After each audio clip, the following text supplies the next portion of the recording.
Alright, so the banner with the 7 deadly sins is live in the game. It's been a few hours. Usually I like to make a review on banners when I used to make videos on Blaze. Like the hour the banner comes in, I kind of make a oh, should just summon. But because this game, I feel like with every new unit you have to kind of test them out first. I had to wait. But I did pull Ban. I have him level 80, and I already made all the showcase videos. So I've tested him everywhere. I tested Ban literally everywhere. So I am confident on my review for him, and I'm going to talk about it in the video. I have only posted his regular PvE review, but I'm also going to have Guild Boss, because he's actually type advantage against the Guild Boss. I took him against the Red Demon, and I also took him on PvP. I'm posting this video first, even though I'm going to spoil the other videos, because the earlier I post this video, less and less people are going to be confused about if they should summon or not. The thing is, right, this banner is a bait. 100%. Dog, they have Blue Demon Meliodas featured. They know what we want. They know who the best unit in the game is. Blue Demon Meliodas. They know. They know. And Escanor. The gods of the summonable gods of this game are Escanor and Blue Demon Meliodas. So they rated them up, which is a weird rate up because it's only 0.28%, which is already a red flag. I feel like for that alone, if you are summoning for Blue Demon Meliodas, it's not the highest chance, right? Was it just pulling Blue Demon Meliodas from this banner? 0.21, right? From the ticket banner. The one ticket banner that we get 5 free multis, right? So you have pretty much the same chance of getting here than here. So if you have not yet got all the free tickets, which you shouldn't, especially the Hawk Pass still missing one, wait for all the tickets first, if that's what you want. Blue Demon Meliodas. And what's the chances of pulling from here? 0.08. Okay, so it's much lower. But still, I don't know. This rate up's so weird. Because they wanted to fill in so many units, right? And what about the new units, Ban and Dian? Alright, so let's talk about them. Ban, I took him on every activity, and with confidence, he is a fantastic PvE unit. The man hits hard. He is optimal for Red Demon because Ban, if you don't know, Red Demon, everyone does Red Demon with Slater or Eli Hawk, right? But Ban is the unit you want to bring for the Red Demon because he's the boosted unit. Red Demon, for the longest time, no one was doing the correct way of doing it because it was unoptimal, because the only blue Ban we had was kind of trash. Now we got a good blue Ban, so I feel like with time, it's gonna shift from everyone using Eli Hawk and Slater to most people using Ban. Like it is with Grey Demon and the Crimson Demon. Every Crimson Demon and Grey Demon you join, like if you're in the higher ranks, right, like level 80, when you're level 80, you pretty much only join level 80s as well. Everyone's using Green King for the Grey Demon and Red Demon Meliodas for the Crimson. Everyone. So I'm assuming it's gonna happen the same eventually with Blue Ban, where everyone's gonna be using Blue Ban in like 2 or 3 months. I feel like he's fantastic for Red Demon, and then for the Guild Boss, he's also pretty good. He's actually very good, but he's kind of trash on PvP. So again, I'm sorry, I'm spoiling the PvP video. But I just want people to know this ahead of time, like, because the PvP video is going to only be posted tomorrow. I still have not got all the footage. He's kind of trash on PvP, especially for the meta. Then he just doesn't accommodate the meta. Like, here's the thing. 2 of the most prevalent units on PvP I see all the time are Escanor and Valenti. You know what happens with those 2 units? First, Valenti makes Ban not hit anything. Valenti makes Ban not hit like hard at all, and Escanor absolutely obliterates Ban. Because here's the thing, Ban's whole shtick is that he gets a lot of defense, but Escanor's whole shtick is that he has insane penetration, and penetration kind of nullifies defense in a way.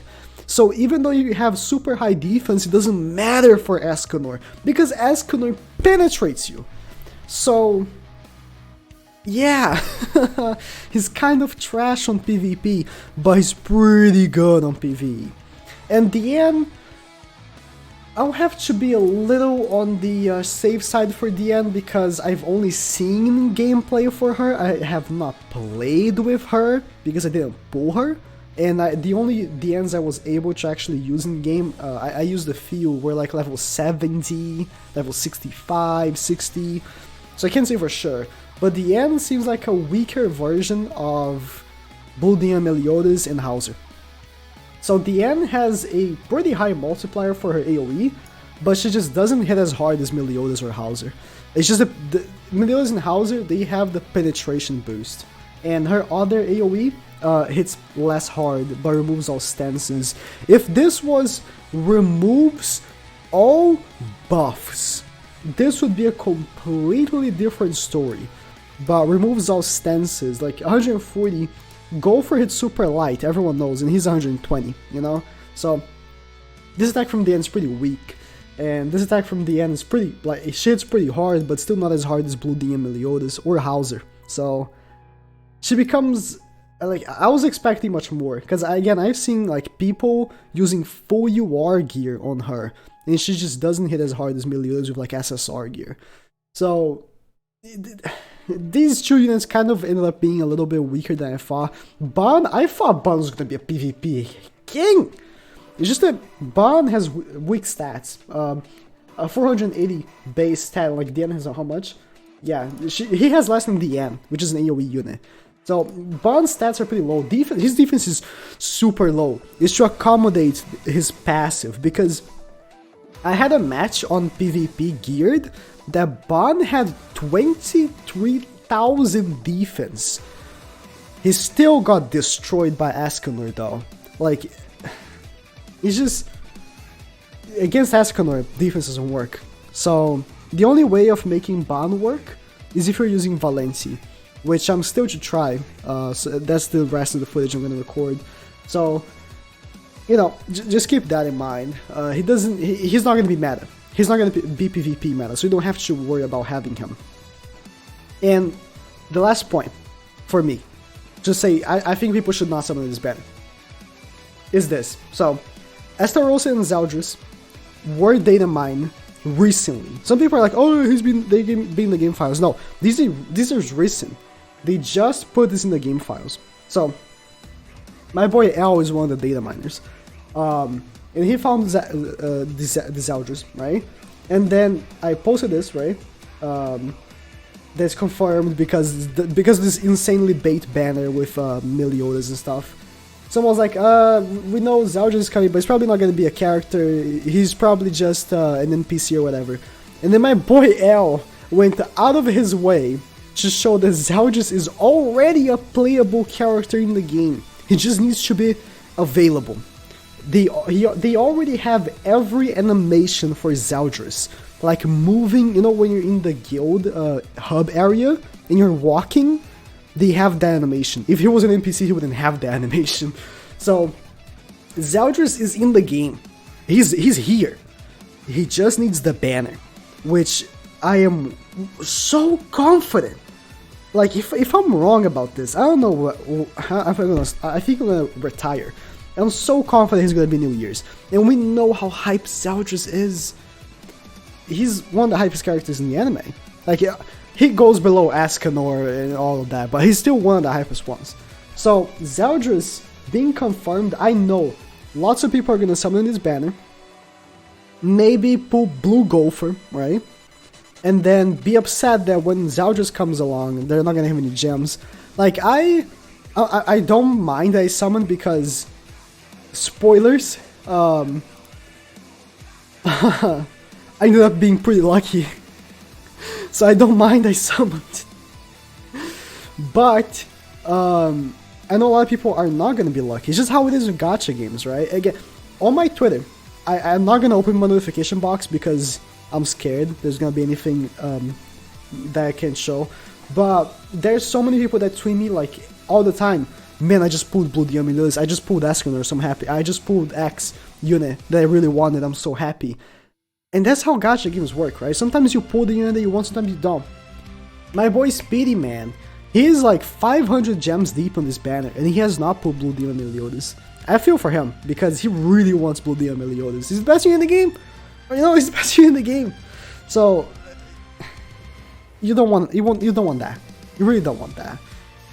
I recommend skipping. I just recommend skipping. I did summon because I had like 700 and whatever gems, and I'm gonna get like 100 more from PvP, plus the packs from the shop. Right, I buy the packs from this shop. Never buy the packs from this shop right here. They're so expensive. The packs from this shop are really good. The gem ones, they're so cheap, and I probably am gonna have like enough gems to summon for Zeldris. I am pretty lucky in this game. I have to say, like, I have to admit, I think my account is one of those accounts that are very, very lucky. So I think I'll be fine for the summons, but a lot of people are not, so I recommend skipping. Thank you guys for watching. If you think you disagree with my opinions on Bon in the end, let me know. Again, this is my experiences. Bon is amazing for PvE, but pretty horrible for PvP. I think he's okay for PvP, right? And if you're okay for PvP, that doesn't cut. You have to be amazing. It's just how it is. In the end, she's just, if she was a little stronger, I feel like she would be too good, and she became a little too weak, you know? So, unless I get proven wrong, I'll keep that opinion for her. If I get proven wrong, then I'll correct myself, but that's what it is right now. So, thank you guys for watching.